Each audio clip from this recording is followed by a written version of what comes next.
Planning for an audit for Earthwear Clothiers. Planning the audit. Developing and implementing strategies help businesses to run most of their operations successfully.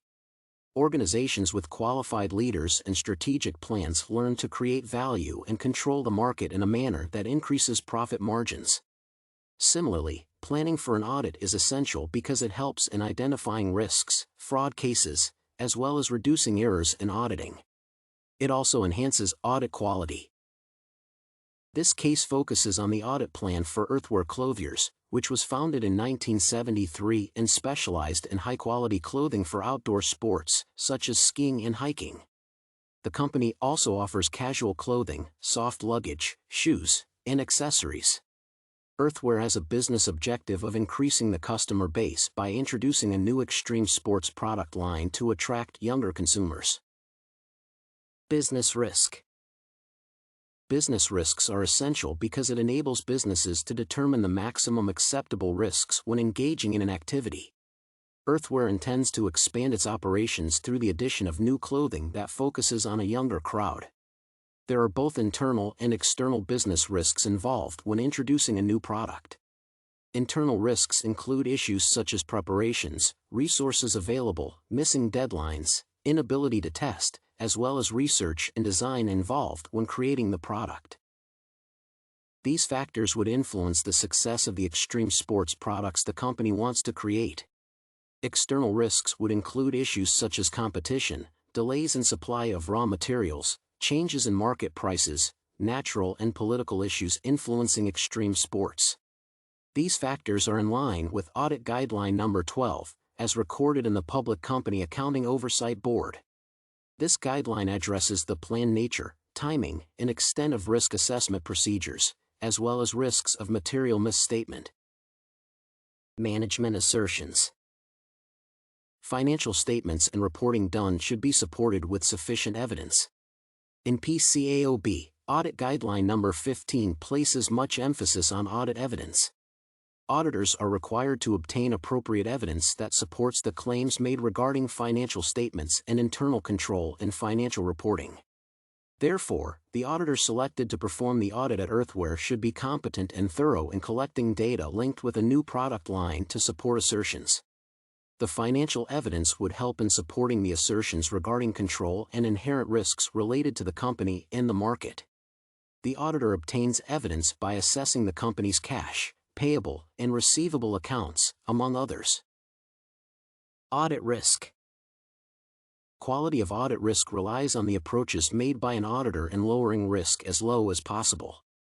Auditing Standard Number 8 focuses on audit risk. It enables the auditor to plan an audit and assess possible areas of risk. In turn, the auditor pays more attention to areas with high risks, which helps in lowering the audit risk level. The auditors follow substantive procedures that include the detection of risks and evaluation of evidence. At Earthwear, the auditor should monitor the sources of income such as cash, payable and receivable accounts, and earnings from shares, among others. Analytical tests should be carried out on these accounts to identify whether anything was overlooked and steps to be undertaken to eliminate risks. Internal controls. Various policies and procedures are put in place that guides the management and auditors during the auditing process. Internal control helps the auditors determine whether an audit can be conducted and the scope of the audit. Internal controls also help the businesses to maintain data reliability and accuracy that they can use to stop non-performing activities. The process is achieved by conducting substantive tests that give auditors an idea of how business activities are handled within the company. For instance, the auditor can monitor the cash inflows at Earthwear to understand the control designs implemented by the company.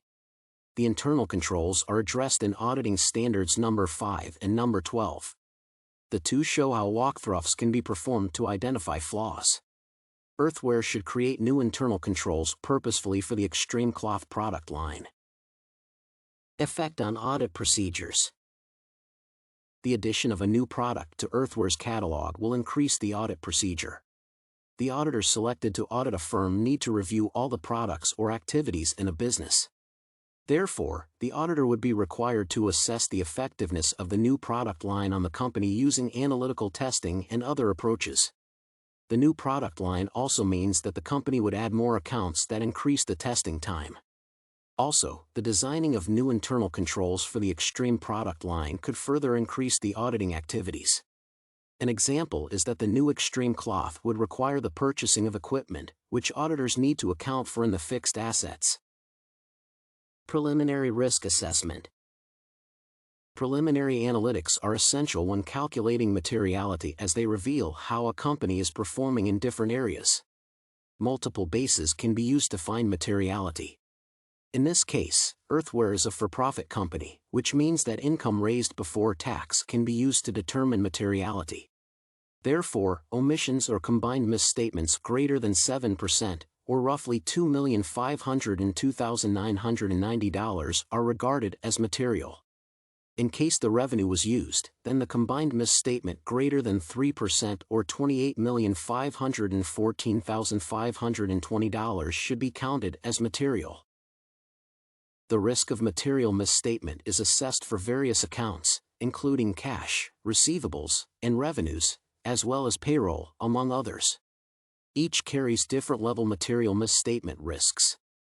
Cash and payroll have the lowest because various financial officers regularly monitor these transactions, whereas receivables and revenue are high risks as they are regulated in the financial year.